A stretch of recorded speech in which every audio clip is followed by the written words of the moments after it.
guys, welcome back to another video on the TIFC YouTube channel. I'm Coach Indy. Today's video is another Tekkers Friday and it's all about a long distance pass.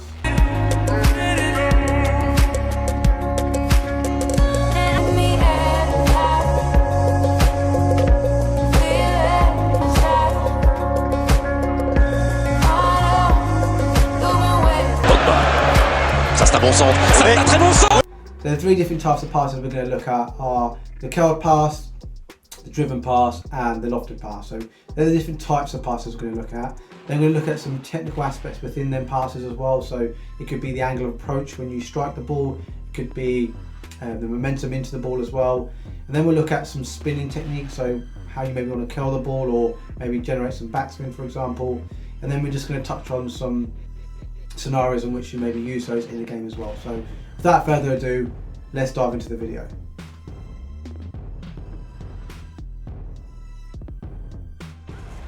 Okay, there are three key elements to a curled pass over a long distance. Number one, angle approach to the ball and also making sure you have the correct distance from the ball. So for example, if you had a short distance pass, i.e. up to 20 yards, you could probably be 1 or 2 yards away from the ball and that will get you to the desired location. However, with the longer distance pass, if you're 1 or 2 yards away, you're not going to be able to generate 50, 60, 70 yard pass. So you need to make sure you have, I would say, 4, 5, 6 yards away from the ball. So when you kind of step into it and you have that momentum into the ball, that can transfer through the ball and then get to your desired location. The second thing is to make sure you have a different angle of approach. So for example, if this is 180 degrees here and this is 270, I think you need to be somewhere in between that. So in that sort of position there, so when you do attack the ball, you can get that desired sort of spin on the ball, just like that, and around the outside of the ball, so you can get the curl and the revolutions on the ball. The third thing is you want to make sure you set the ball outside the desired location. So more often than not, you kind of set the ball away from the target to start off with, so it comes around and lands into a grid, for example, or in football terms, you might be a centre midfielder and you're wrapping the ball into your right midfielder, so you kind of set it out on behind the right midfielder, so it kind of goes into his stride, so you can receive maybe on the back foot or the chest, for example. So for me, they are the three key elements to a curled pass.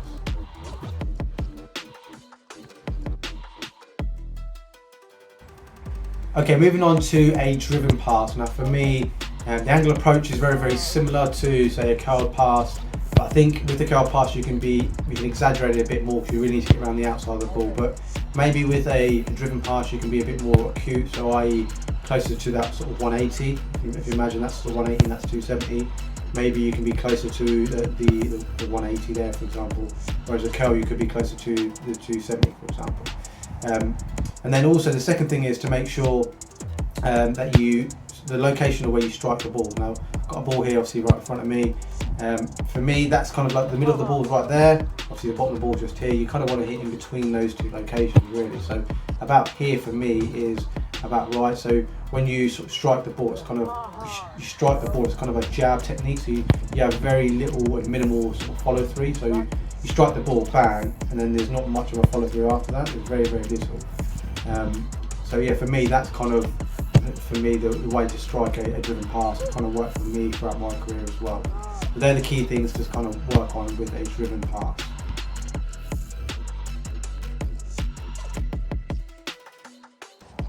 Okay, and finally moving on to our lofted pass. Now with a lofted pass you want to get more height on the ball. Ideally you want to use it in a game where you're probably going over opposition. Maybe you're a centre half and you're just trying to clip it over maybe the opposition winger to a fullback, for example. So it might be a 30-yard lofted pass. The angle of approach is very similar, I'll probably say maybe identical to driven pass. So again, 180 here, 270 here, be quite acute. You don't obviously need to generate a curl, don't need to get around the ball. Obviously with a lofted pass, similar to a driven pass, it needs to be relatively straight, it doesn't need to have that shape on the ball. And obviously a lofted pass can have more height on the ball compared to a driven pass. So the ball here in front of me, in terms of contact point, here's a middle, here's a bottom. Obviously the driven pass was just here, the curled pass was around sort of the outside here. With the lofted pass, you obviously want to get underneath the ball to generate that height. So for me it's kind of like on the bottom here.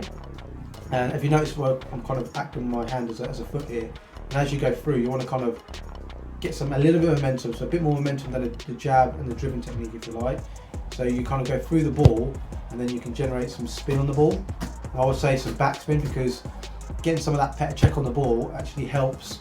For example, if you are going over a player and you're trying to just land it in a location, you can get some grip onto the grass and kind of stay onto the pitch if someone's maybe reaching for the ball or running onto the ball, for example. So look out for that on the next bit as well. Make sure you get underneath the ball so you can get some height and maybe get some backspin on the ball as well.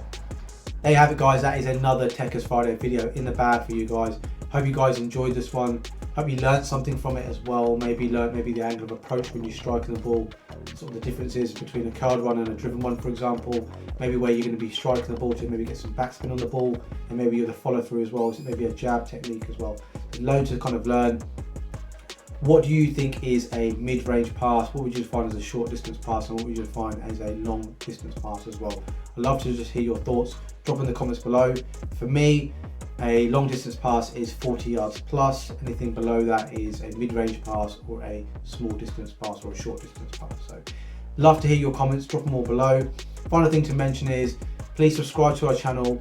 I'm trying to be as educational as possible, trying to help people learn, maybe just watch a few things, observe. That's a really key learning tool, is just observing maybe a player, analysing the player and learning how you can improve yourself.